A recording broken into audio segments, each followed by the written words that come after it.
Here is a distance speed time questions. First thing we write down is DST and see which information we have.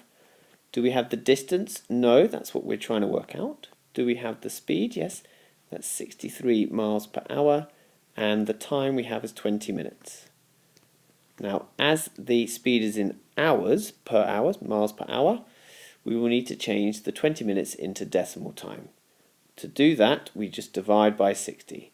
Now, 20 divided by 60, if you're doing a calculator, it would either say 0.3 reoccurring or a third. Okay, so it's 0.3 reoccurring or a third of an hour.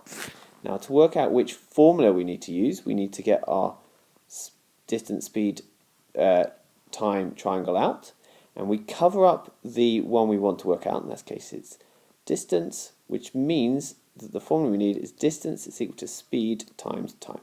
So write down the formula.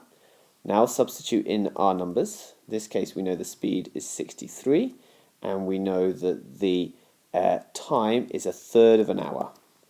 We do on our calculator 63 times a third, or 63 divided by 3, and we get 21 miles.